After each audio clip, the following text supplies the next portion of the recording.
예레미야 35장 12절 말씀부터 17절 말씀까지 보겠습니다. 예레미야 35장 12절 말씀부터 17절 말씀까지.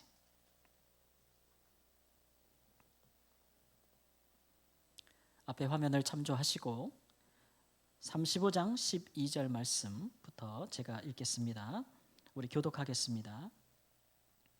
그때에 여호와의 말씀이 예레미야에게 임하여 이르시되 만군의 여호와 이스라엘의 하나님께서 이와 같이 말씀하시니라. 너는 가서 유다 사람들과 예루살렘 주민에게 이르기를 너희가 내 말을 들으며 교훈을 받지 아니하겠느냐 여호와의 말씀이니라. 레갑의 아들 요나답이 그의 자손에게 포도주를 마시지 말라 한 그 명령은 실행되도다. 그들은 그 선조의 명령을 순종하여 오늘까지 마시지 아니하거늘 내가 너희에게 말하고 끊임없이 말하여도 너희는 내게 순종하지 아니하도다. 내가 내 종 모든 선지자를 너희에게 보내고 끊임없이 보내며 이르기를 너희는 이제 각기 악한 길에서 돌이켜 행위를 고치고 다른 신을 따라 그를 섬기지 말라. 그리하면 너희는 내가 너희와 너희 선조에게 준 이 땅에 살리라 하여도 너희가 귀를 기울이지 아니하며 내게 순종하지 아니하였느니라. 레갑의 아들 요나답의 자손은 그의 선조가 그들에게 명령한 그 명령을 지켜 행하나 이 백성은 내게 순종하지 아니하도다. 그러므로 만군의 여호와 이스라엘의 하나님께서 이와 같이 말씀하시느니라. 보라, 내가 유다와 예루살렘의 모든 주민에게 내가 그들에게 대하여 선포한 모든 재앙을 내리리니 이는 내가 그들에게 말하여도 듣지 아니하며 불러도 대답하지 아니함이라 하셨다 하라. 아멘. 말씀의 제목을 함께 읽어보도록 하겠습니다. 주보를 보시고 시작. 언약을 신실하게 지키는 사람들이 복을 받습니다. 다시 한번 읽겠습니다. 시작. 언약을 신실하게 지키는 사람들이 복을 받습니다. 아멘. 2021년부터 서점에서 발행되고 있는 많은 책들의 핵심 키워드 중에서 어른이라는 말이 있습니다. 어른. 그 말을 핵심 주제로 한 도서들이 서점가에서 꾸준한 인기를 모으고 있습니다. 도서 종류도 몇 배나 늘었고 도서 판매량도 꾸준히 증가하고 있다고 합니다. 그러니까 우리 사회에 사람들이 생각할 때에 우리 사회에 정말 어른이 필요하다라고 생각하고 있는 것이겠죠. 그래서 사람들이 많은 연륜이나 경험이 풍부하거나 어떤 이와 같이 우리가 살고 있는 정말 불안하고 어려운 시기에 이것을 극복할 수 있는, 헤쳐나갈 수 있는 지혜가 있는 사람들, 그런 사람들이 이제 인기를 모으고 영향력이 있고 그런 사람들의 도서가 베스트셀러가 된다는 것이죠. 전문성을 가진 사람들, 우리 사회에 많은 사람들이 그런 사람들을 원한다는 거예요. 지금 오늘 본문 말씀에 보면 이 시대에도 어른이 한 명 등장하는데 그 사람의 이름은 레갑 족속의 요나답이다라고 이야기했습니다. 본래 레갑 족속은 성경을 더 시대를 거슬러 올라가면 겐 족속의 후예들이에요. 좀 어렵죠. 그런데 이 겐 족속의 조상이 누구냐 하면 모세의 장인 이드로. 이분이 겐 족속이에요. 그들의 후손인데 원래 이 사람들은 광야에 거주하면서 목축을 하는 유목민족입니다. 모세가 애굽 바로를 피하여서 광야로 도망갔잖아요. 거기서 여인을 만나 결혼하였는데 그 결혼한 여인의 아버지가 이드로예요. 이 겐 족속이에요. 이 사람들은 오랫동안 전통적으로 광야 생활을 했기 때문에 광야 생활에 능숙하죠. 어디에 장막을 쳐야 할지, 어디로 가야 물이 있는지, 어느 길이 좋은 길인지 다 알기 때문에 이 애굽을 떠나서 광야에서 생활하는 이스라엘 백성들에게 아주 큰 도움이 되었다라고 성경이 기록하고 있습니다. 그 이후로 이 레갑 족속, 겐 족속은 이스라엘과 가까운 이웃이 되어서 도움을 주기도 하고 받기도 하는 아주 그런 좋은 관계가 되었어요. 그런데 이 사람들이 다시 등장하고 있는데 시기는 이제 오늘 우리가 예레미야서를 읽었듯이 예레미야가 선지자가 활동하던 시기입니다. 예수님 오시기 약 600년 전에 활동했던 시기인데 이때는 이스라엘이 남북으로 나눠져 있다가 북이스라엘은 이미 다 멸망했어요. 나라가 사라졌어요. 아수르라는 나라에 의해서 다 포로로 잡혀가고 그 땅이 황폐하게 된 상황이고 남쪽 유다만 남은 상황에 예레미야 선지자가 하나님의 말씀을 전하는 일을 사역을 했단 말이죠. 그때에 하나님께서 예레미야 선지자에게 말씀하시기를 이 레갑 족속의 후손들을 예루살렘 성전으로 데려다가 한 방에 모아놓고 거기서 그들에게 포도주를 마시게 하라, 이렇게 말씀하셨어요. 이것은 그들이 마시나 안 마시나 한번 시험해 보라 하라는 거예요.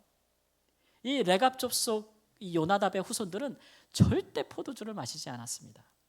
왜냐하면 이 요나답이라는 그의 선조가 그의 후손과 후손들에게 단단히 맹세시켰거든요. 우리 모든 레갑 족속들은 이 두 가지를 지키라.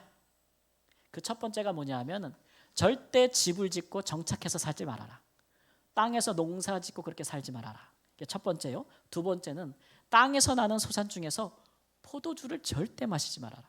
술은 그 입에도 대지 말라. 그렇게 후손들에게 맹세를 시켰는데 그 후손들이 그것을 잘 지켰어요. 잘 지켰단 말이에요. 그래가지고 살아남았어요. 여러분, 레갑 족속의 조상 요나답은 왜 그 후손들에게 이런 명령을 내렸냐 하면 당시의 고대에 너무 전쟁이 많아요. 너무너무 시대가 불안하고 많은 나라가 일어섰다 패망하고 많은 족속들이 증가하다가 사라져버리는 그런 일들이 너무 많아요. 특별히 이 북이스라엘이 멸망하기 전에 예후라는 사람이 왕으로 있을 때 그 사람이 하나님의 명령을 받고 이제 사회를 대대적으로 개혁을 하기 시작했어요. 그때 당시에는 아합, 이스라엘의 사악한 왕 아합이 통치하던 시기라 그가 정말 많은 사람을 죽였고 여호와의 제사장들도 죽였고 이스라엘 백성들이 다 바알을 섬기게 만들었고 이스라엘 사회가 다 썩어서 많은 죄악이 판칠 때예요. 그래서 하나님께서 이 예후라는 사람을 들어서 이 모든 것을 개혁하라고 하셨어요. 아합 가문을 멸절시키고 종교를 개혁하고 사회를 개혁하라, 이렇게 명령하셨는데 예후가 그 일을 할 때 아주 열심히 많았는데 혼자 할 수는 없잖아요. 그래가지고 함께 할 수 있는 사람을 원했는데 그가 바로 레갑 족속의 요나답이었어요. 그래서 자기 말에 함께 태우면서 우리 함께 이 개혁을 수행하자 이래서 열심으로 그 일을 했는데 하다 보니까 나중에 예후가 변심을 한 거예요. 이 왕이 돼서는. 여러분, 사회를 개혁한다고 일어났던 사람들이 시간이 지나서는 나중에 개혁의 대상이 되는 거 우리 보잖아요. 예후가 그러했어요. 그래서 이 요나답은 거기에 환멸을 느꼈어요. 야, 이렇게 살다가는 우리도 다 죽겠구나, 이렇게 생각을 해서 그 후손들에게는 그렇게 가나안 땅에 정착해 살지 말아라. 정치에 관련되지 말아라. 오히려 거리를 두고 살아라. 너희들은 유목민족으로 계속 살아라. 장막에 거하라, 이렇게 맹세시켰고 포도주를 마시지 말라는 것은 포도주를 마시면 그 땅에서 나는 소산을 먹고 쾌락에 빠지고 즐거움에 빠지는 거잖아요.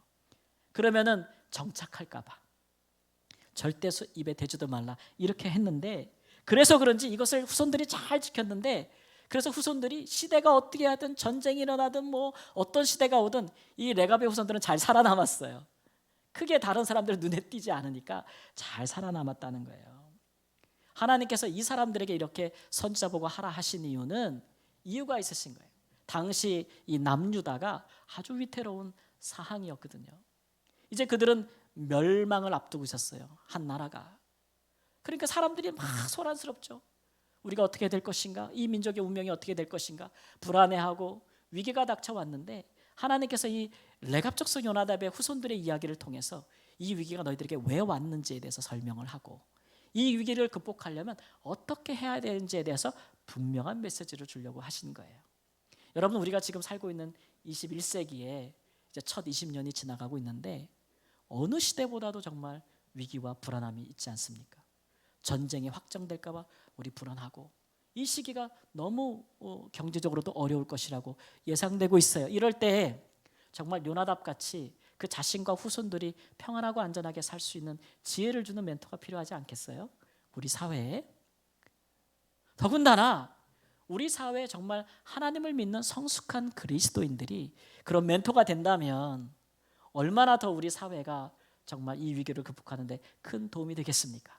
그러므로 우리 이 시간에는 사회에 많은 멘토들이 있지만 무엇보다도 우리 그리스도인들이 사회의 성숙한 멘토들이 돼서 이 위기를 극복하고 또 나아가야 할 방향을 우리의 삶으로 제시할 수 있는 귀한 깨달음을 얻는 시간이 되기를 우리 주 예수님의 이름으로 축원합니다. 첫째로 주시는 말씀은 뭐냐면 우리가 하나님과의 언약에 신실할 때 우리는 이 위기를 극복할 수 있다라고 말씀하고 계십니다. 우리 18절 말씀을 함께 보겠습니다. 시작. 너희가 선조 요나답의 명령을 순종하며 그의 모든 규율을 지키며 그가 너희에게 명령한 것을 행하였도다. 하나님께서 말씀하시는 거예요. 보라, 이 레갑 족속을 보라. 그들은 이 전쟁 중에도 무사하지 않느냐, 안전하지 않느냐, 생존하지 않았느냐. 그들은 그 조상의 맹세를 잘 지켜서 그 약속을 잘 지켜서 지금까지 살아남았다. 그런데 어찌하여 내 백성은 나와 맺은 약속을, 맹세를 이토록 지키지 아니하느냐. 너희가 오늘날 멸망하는 것은 나와의 약속. 이 약속이란 말을 성경에서는 언약이라고 부르는데 언약을 지키지 않았기 때문에 너희들이 멸망하는 것이다 라는 메시지를 주고 계신 거예요. 벌써 북이스라엘은 멸망했어요. 근데 그것을 보고도 남유다가 교훈을 삼지 않는 거예요. 하나님이 너무 안타까운 거예요. 그래서 예레미야 선지자로 계속 말씀을 전하게 하고 있는 거예요. 너희들이 멸망하는 이유를 알고 싶냐? 그것은 너희들이 하나님과의 언약을 깨뜨렸기 때문이다. 영어로 말하면 이 promise breaker예요. 약속을 깨버려요. 이스라엘은 번번이 하나님과 맺은 언약을 깨버리는 거예요. 지금도 너희가 다시 살아날 길은, 이 위기를 극복할 수 있는 길은 너희가 하나님의 언약을 지키는 길뿐이다. 하나님과의 약속을 지키는 길뿐이다. promise keeper, 약속을 지키는 것뿐이다 라고 권고하고 계신 것이죠. 하나님과 이스라엘은 어떤 약속을 맺었습니까? 여러분, 어떤 언약을 맺었습니까? 예레미야 11장 4절 말씀에 함께 읽겠습니다. 이 언약은 내가 너희 조상들을 쇠풀무 애굽 땅에서 이끌어내면 날에 그들에게 명령한 것이라. 곧 내가 이르기를 너희는 내 목소리를 순종하고 나의 모든 명령을 따라 행하라. 같이 읽어요. 그리하면 너희는 내 백성이 되겠고 나는 너희의 하나님이 되리라. 이런 약속을 맺었다는 거예요. 너희는 나의 백성이 되고 나는 너희의 하나님이 되겠다. 이게 서로 언약을 맺은 거예요. 그러니 너희는 나의 백성으로서 내가 너희에게 준 이 거룩한 계명들을 잘 지키라. 이렇게 언약을 맺었는데 중요한 것은 번번이 이스라엘이 하나님을 버렸다는 거죠. 하나님을 버리니까 하나님이 이스라엘에게 복된 삶을 살라고 주신 그 좋은 계명들도 하나도 지키지 않게 되는 거예요. 부패하고 타락하고 하나님을 모르는 이방 민족들보다 더 타락하게 되었다라는 것이죠. 하나님께서 그 근본 원인을 자세히 살펴보니 그 시작은 우상 숭배예요. 여러분, 사람이 그 지으신 하나님, 사람에게 생명을 주고 사람이 어떻게 살아야 될지 그 길을 알려주시는 하나님을 버리면 그 마음이 허망해지고 미련해지고 어리석게 된다고 성경에 기록되어 있어요. 로마서 1장 21절 23절 말씀 우리 함께 읽겠습니다.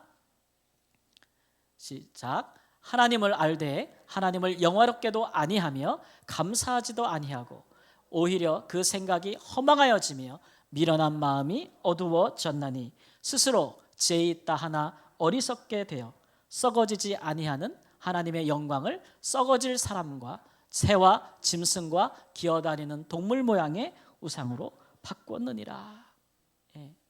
사람이 하나님을 버리고 우상을 섬기면 그 마음이 허망하고 미련하고 어리석게 돼요. 그러니까 하나님이 주시는 이 거룩한 말씀을, 계명들을 지킬 수 있는 능력을 상실하는 거예요. 능력을 상실하는 거죠. 그럼에도 불구하고 우리 하나님은 그의 백성을 버리지는 않는 거죠. 원래 약속은 서로 맺는 건데 한 사람은 깨버려도 한 사람은 계속 지키는 건데 우리 하나님이 그러하세요.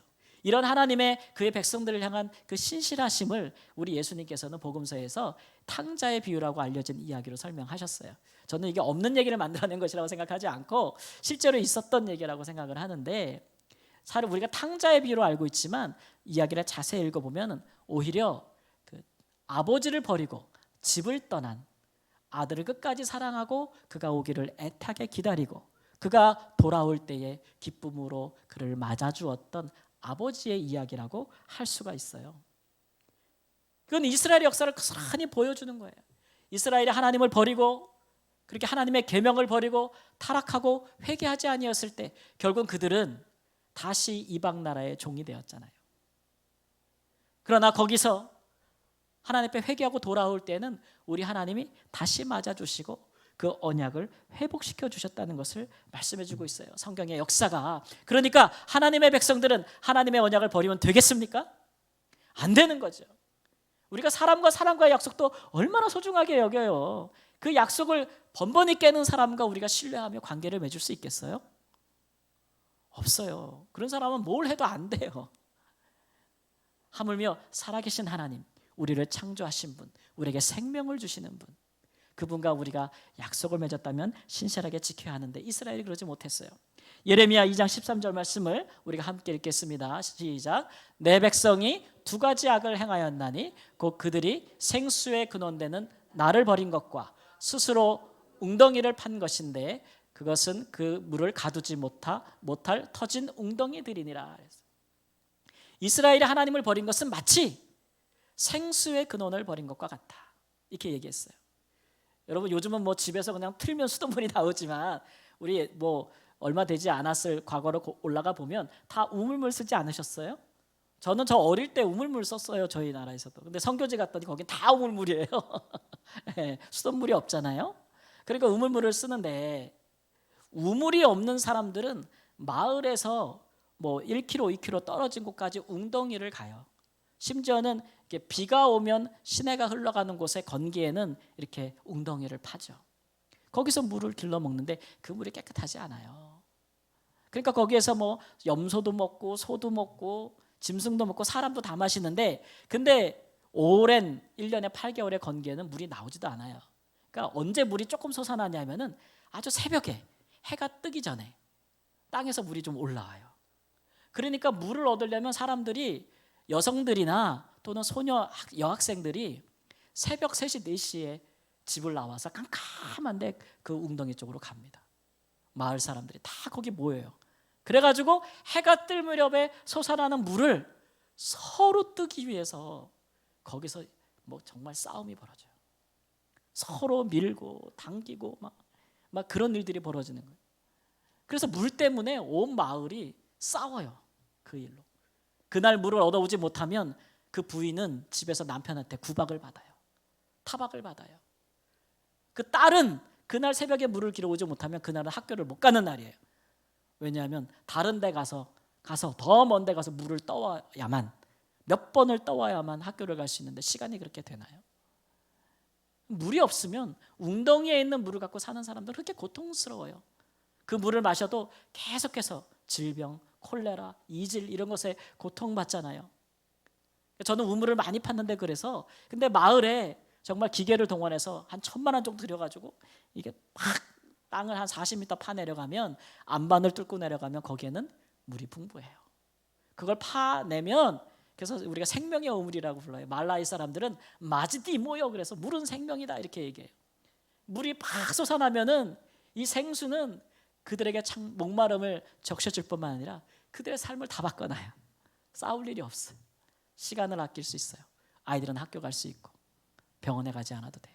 이런 많은 일들이 물 때문에 일어나요. 여러분 물은 생명의 근원이 아니겠어요? 하나님이 말씀하신 바는 뭐냐면 하나님을 버리면 생명의 근원이 물을 버린 것과 똑같다는 거예요. 인간에게 여러분 찾아오는 우리의 모든 고통과 불안, 절망은 다 인간이 하나님을 버렸기 때문에 그래요. 창조주 하나님을 버렸기 때문에 생명의 근원이 되신 하나님을 버렸기 때문에 그런 것이죠. 구약의 이스라엘 백성들은 하나님과 그렇게 옛 언약을 맺었어요. 율법을 바꿔서. 우리도 하나님과 언약을 맺었나요? 그러면 성경은 그러하다라고 얘기하죠. 우리는 구약의 옛 백성들처럼 옛 언약을 맺진 않았지만 하나님과 더불어 우리는 새 언약을 맺었어요. 근데 그 언약을 맺을 수 있도록 중간에서 하나님과 우리 사이에 잘 중재하시고 중보하신 분이 누구냐 그러면 예수 그리스도라. 그래서 우리는 새 언약을 맺은 사람들이에요. 히브리서 9장 14절 15절 말씀 함께 읽겠습니다. 하물며 영원하신 성령으로 말미암아 흠없는 자기를 하나님께 드린 그리스도의 피가 어찌 너희 양심을 죽은 행실에서 깨끗하게 하고 살아계신 하나님을 섬기게 하지 못하겠느냐. 이로 말미암아 그는 새 언약의 중보자이시니 이는 첫 언약 때에 범한 죄에서 속량하시고 주구사 부르심을 입은 자로 하여금 영원한 기업의 약속을 얻게 하려 하심이라. 아멘.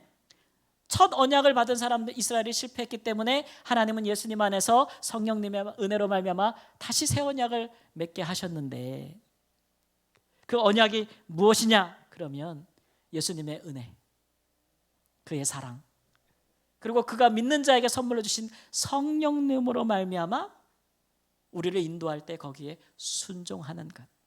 그래야 우리가 하나님의 자녀로서 살아간다는 그런 새 언약을 맺었다는 거예요. 사랑하는 성도 여러분, 우리가 그런 새 언약 가운데 있습니다. 놀라운 은혜죠. 우리가 그 새 언약 가운데 신실하게 살아갈 때 우리에게 복이 되는 거예요. 다른 길 있어요? 없어요? 없습니다. 우리가 그 길로 가면 하나님의 사랑 안에서 살게 되는 것이고, 하나님과 동행하게 되는 것이고, 하나님의 보호를 받는 것이고, 하나님과 함께 세상에서 일하는 자가 되는 것이고, 심지어는 하나님의 나라를 상속받게 되는 것이고, 영원히 사는 게 되는 줄을 믿습니다. 이것이 우리가 전하여 들은 복음 아니에요? 이거 듣고 우리가 예수 믿은 거 아니에요? 우리는 새 언약 백성이에요. 이거 성령님의 역사가 아니고는 믿어질 수 없는 내용이죠. 기적이에요, 기적. 저는 이번 주간에도 할 수만 있으면 많은 분들에게 복음을 전하고 예수님께로 인도하고 교회로 인도하기 위해서 애썼는데, 보험 설계사를 만나서 그분이 아는 분을 또 전도하기 위해서 연락도 하고 만나려고 하고 노력도 하고 만나고, 또 어떤 NGO 회사에 찾아가서 그 직원들 만나다가 요새 주변에서 예수님 믿다가 여러 가지 이유 때문에, 코로나 때문에 신앙을 저버리고 신앙생활 안 하는 분이 있어요? 있어요. 연락처 주고 막 적어가지고 또 연락해가지고 만나가지고 또 통화하고 만나고 이렇게 얘기를 하면서 권면을 하고 있었어요. 그러면서 느끼는 그 느낌들이 있었어요. 생각들이. 얘기를 하다 보면 그분들이 그래요. 마음 한구석에는 내가 하나님께 나가야 된다는 걸 알아요. 아는데 그게 잘 안 됩니다.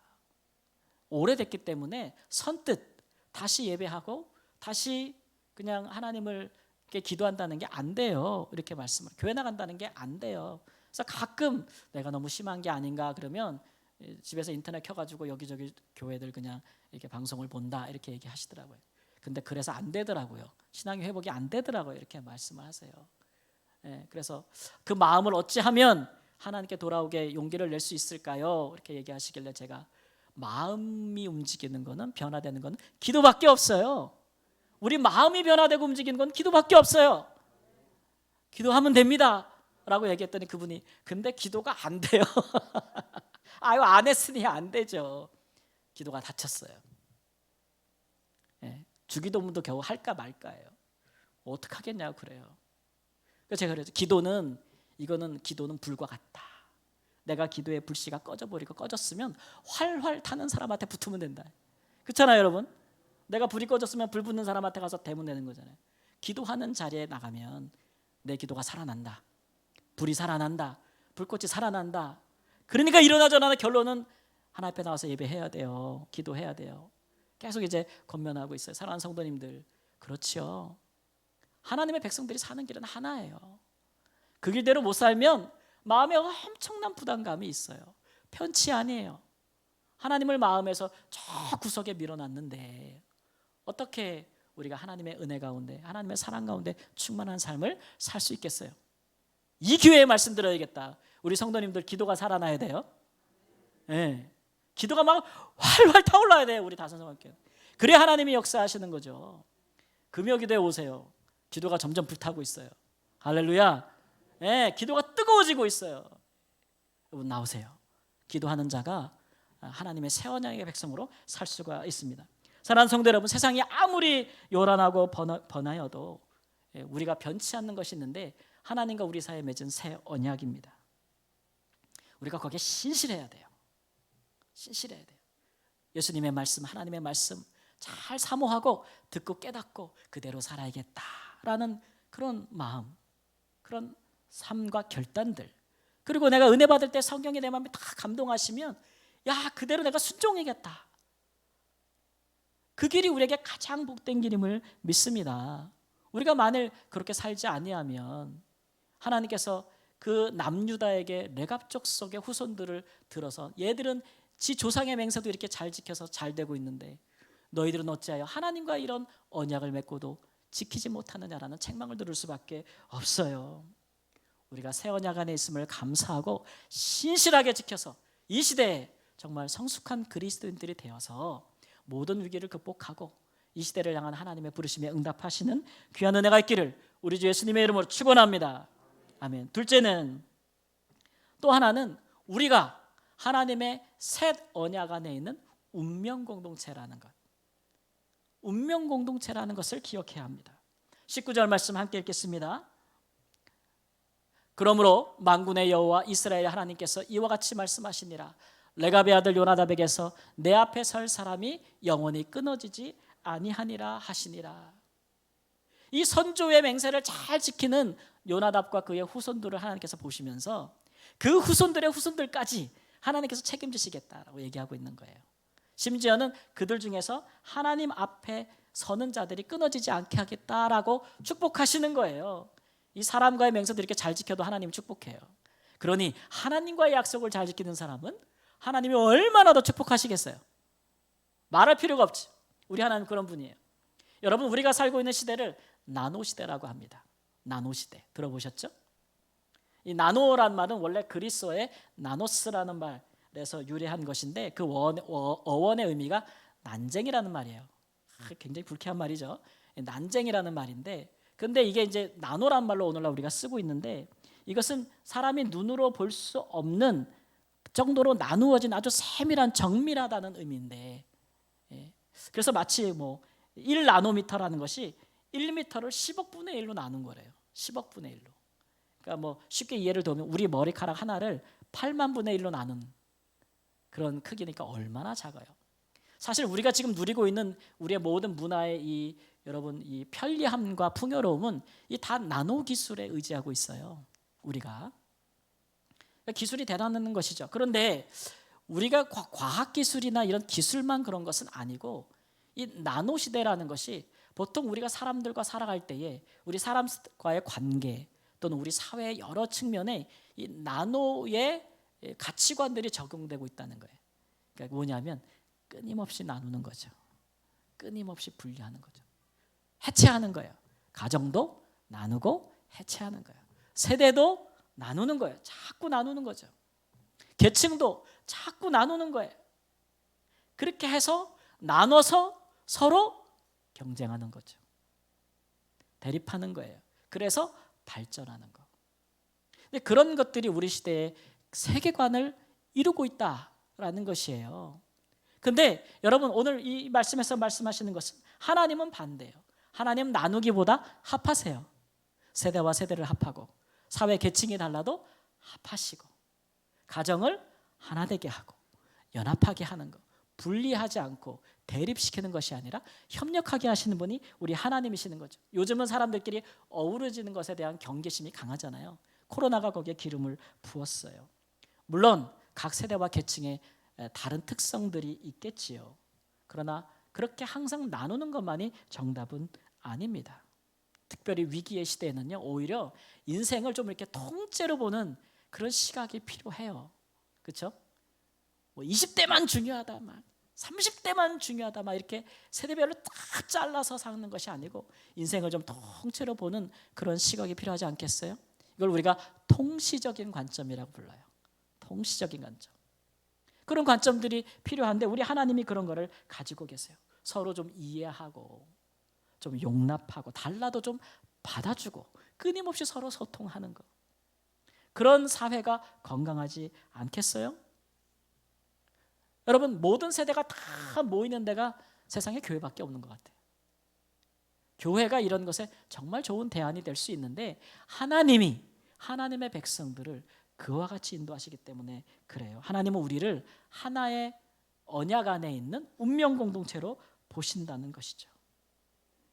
선조의 맹세를 충실히 지킨 이 레갑의 후손의 후손들에게 하나님이 주신 약속이 뭐냐? 그러면 안전하게 계속 살아남을 수 있도록 하겠다.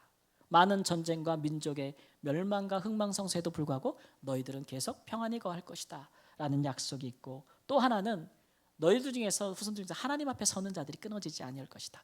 이런 엄청난 약속을 주셨는데 그 약속이 다 이루어지는 것을 볼 수가 있어요. 느헤미야 3장 14절 말씀 함께 읽겠습니다. 분문은 베낫게렘 지방을 다스리는 레갑의 아들 말기야가 중수하며 문을 세우며 문짝을 달고 자물쇠와 빗장을 갖추었다. 이렇게 말하고 있어요. 이때는 이스라엘 백성들이 남유다도 다 바벨론의 포로가 되어서 이방의 종이 되었다가 70년 만에 다시 돌아왔을 때 아무것도 없잖아요. 유다는 다 황폐화되어졌고 예루살렘 성전도 없고 예루살렘 성도 없어요. 그럴 때 어떻게든지 힘을 모아서 다시 성전과 예루살렘 성벽을 재건하려고 하는데 일에 앞장선 사람이 누구냐? 레갑의 아들 말기야라 그랬어요. 하나님의 백성들이 넉넉히 있을 때에 레갑 족속이 오히려 일어나서 예루살렘 성벽을 건축함에 앞장섰다. 참 이 하나님의 백성 이스라엘, 이 언약의 백성들에게 모델이 되는 그런 모습 아니에요? 특별히 그 말기야라는 사람이 베낫게람 지방을 다스렸다 그랬어요. 이 베낫게람은 신약에 오면은 라헬라못이라는 곳인데 지명 이름이 예루살렘과 베들레헴 근처에 있는 목초지를 이야기해요. 그러니까 그곳에서 유목 생활을 했다는 얘기죠. 이 사람들이 성 안에 들어와 살지 아니하고. 그런데 어떤 성경학자들이 이것을 보면서 베들레헴 근처 목초지라면 예수님께서 탄생하실 때 천사들이 제일 먼저 그 기쁨의 소식을 전한 사람들이 베들레헴 성 밖에 있는 목동들이 아니었어요? 제가 거짓말하는 건가요? 맞지요? 그렇게 보면서 정말 천사가 그 하나님의 아들의 이 땅에 오심에 대한 가장 복된 첫 소식을 이 레갑 자손의 호해들에게 주신 것이 아니냐라고 말하는데 저는 굉장히 개연성이 높다고 생각해요. 하나님의 백성들보다도 더 하나님의 역사의 중심에서 하나님의 영광을 본 사람들이 이 자손일 가능성이 굉장히 높아요. 사랑하는 성도 여러분, 사람과의 약속도 신실하게 지켜서 이러한 복을 받았거든. 하나님의 약속을 신실하게 지킨다면 얼마나 더 큰 축복을 받겠습니까? 우리가 더 어떤 축복을 받겠습니까? 이사야서 59장 21절 말씀. 하여튼 주무시지 말라고 계속 읽는 거예요. 그래도 주신 분 답이 없어요. 소리를 지를 수밖에 없는데. 읽겠습니다. 시작. 여호와께서 이르시되 내가 그들과 세운 나의 언약이 이러하니 곧 내 위에 있는 나의 영과 내 입에 둔 나의 말이 이제부터 영원하도록 내 입에서와 내 후손의 입에서와 내 후손의 후손의 입에서 떠나지 아니하리라 하시니라. 여호와의 말씀이니라. 아멘.